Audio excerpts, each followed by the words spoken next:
Let's check it out.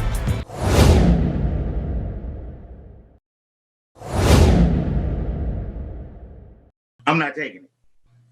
If that's what you're getting to, I'm not going to take it. COVID-19 survivor James Ross, a St. Louis native, says he will not take the new coronavirus vaccine that arrived in St. Louis on December 14th. I don't want to be a guinea pig and find out 6 months from now that I only got 6 months to live. The Federal Food and Drug Administration approved the COVID-19 vaccine produced by Pfizer and BioNTech the first week of December, with more than 51,000 vaccinations earmarked for frontline healthcare workers in St. Louis, according to the St. Louis Post-Dispatch. While Ross, a musician and videographer, spent days in the hospital fighting for his life 9 months ago because of COVID, he still says he will not take the vaccine when given the chance. The reason is there's not been enough research for me. You know what I'm saying? There's not any long-term research where you can say a year from now, what's going to happen. But Maine Dartmouth residency program Dr. Anita Wana disagrees and believes enough research has been done. That's not true. All the phases of the clinical trials were met. No one is giving you a substandard vaccine. Dr. Wana has treated dozens of coronavirus patients. She received the vaccination on December 16th and says she did not experience any discomfort the first day, but the second day was a little different. I started to feel some muscle aches just around the area where I took the vaccine, and some bit of fatigue. And then afterwards, I felt a tension headache. But to be honest, I'm not sure if the headache was from the vaccine or the stress that I was going through at the time, because I'm a resident doctor and a mom of a toddler. The third day, she says things were back to normal. Why did you feel it was important to take the vaccine? Figured that it's better to get a vaccine that has 95% efficacy than to get COVID virus from one of my patients. Were you afraid? No, because I have been following the trends, and I have been in contact with people who had COVID-19. I have treated patients who had COVID-19. I have watched patients die from complications of COVID-19. So I had been looking forward to receiving the vaccine. A study conducted by Pew Research in December found that 42% of Black adults said they would get a coronavirus vaccine when asked, compared to 58% who said they would not. Dr. Wana says she understands why many African Americans are less inclined to take the vaccine. We understand, given our background, given everything that's happened in this country, the fact that African American population have been marginalized health-wise for so long, we understand why a lot of people do not trust the public health system in this country. And yes, we know about the syphilis human research experiment. So we understand those are valid, but we're just saying that the Black physicians in America are trying to be the eyes and the ears of people that look like us in the medical world.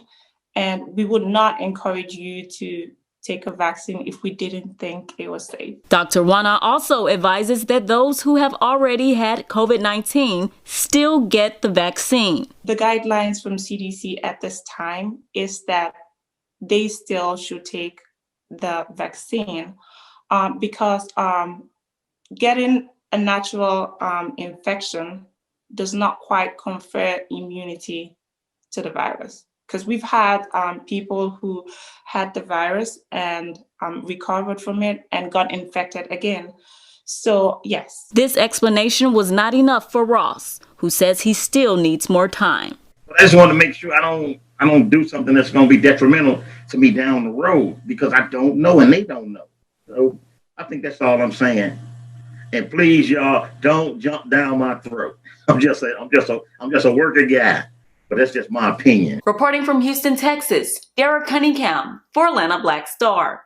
The first thing, God bless, we didn't work for 7 months. Let's just bless God for that. Yeah. Because that 25 racks help.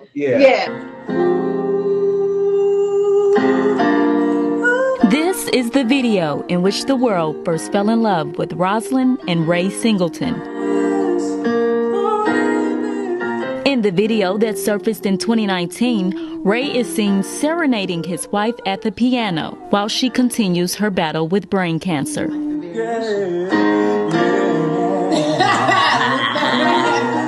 But what you don't know is how their lives have changed since their viral success. We did the Ellen show. We did that like we did the Ellen show. The Ellen show. 2 segments. 2 whole segments. I mean, you look fantastic. It was amazing because my dream came true. Number one, I got to meet Ellen. Shout out to Ellen, Right. Who we still love. I got to meet her stylist. Installing a camera on your porch, something you would think would deter thieves. Even people that are at home have had packages stolen and seen the package being taken off of their porch. Which is what happened in this video. The woman runs out and tells the thief that there is only cleaning supplies in the box. Hey, give me my packages back. You know, it's cleaning supplies. But the thief continues to take off. APD Corporal Jeb Hilton says the law does allow you to detain someone who is stealing from your property. However, It's not always the smartest thing to do. We don't know what that person has, what kind of weapons they may have on them. We don't know what they're willing to do to get away from you. people all over the world are pulling up to local stores or gas stations in hopes of picking up that $1 billion Mega Millions ticket. That's a lot of dough, yo. That's a lot of money. This is the second largest lottery prize in U.S. history, so people who don't usually play are taking their chances today. I know there's a little bit of a chance, but I'm going to take my chances. Can't win if you don't play. So we took to the streets to see how people would spend this money. Oh, maybe plan a wedding. Are you engaged? Not yet.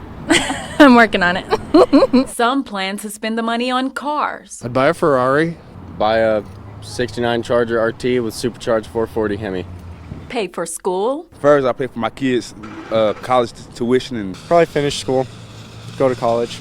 And others would like to help the community. That's what I would want to do, is help people. Our homeless people. But these are just a few things. What about the rest of the money? Probably blow the rest just and have a great old time. After hours of deliberating, the jury has found both Mary and Sandy guilty. But I'm going to walk you through some of the closing arguments which led to this decision. Police say an officer shot an armed suspect earlier this morning. Now I'm going to step out of the way. And it's a simple task. All you have to do is text pedicab to 313131 and your ride is on the way. Darra, what did you find out there today? Dave, well, Xcel Energy has been preparing for this upcoming storm since Monday. Right now, they put together a plan as well as a few tips in case of an outage. Now, Hearst says they're tracking flights quarterly, hoping that people will decide to book the Phoenix flight. Lottery officials are saying that the jackpot will go up to $1.6 billion by Tuesday. Claudia Nahira and her family are concerned after they discovered a bullet went through their workshop. Good morning and thank you for watching ABC 7. It's a look at your local weather forecast in just a minute, but until then, these are your top morning headlines. And the Mark County Sheriff's Office needs your help finding this man, 26-year-old Enrique Lara. He is wanted on a charge of possession of a controlled substance. As for what's happening outside, Alyssa Pollock has the answers for you. The Salvation Army's doors weren't just open to the homeless, but to anyone just looking for a good home-cooked meal. Like they're flipping pancakes. The spatula? Hi, I'm Darra Cherie. And I'm Anthony Slaughter. And today we will be highlighting a local entrepreneur. That's right, Rance John. Styles and...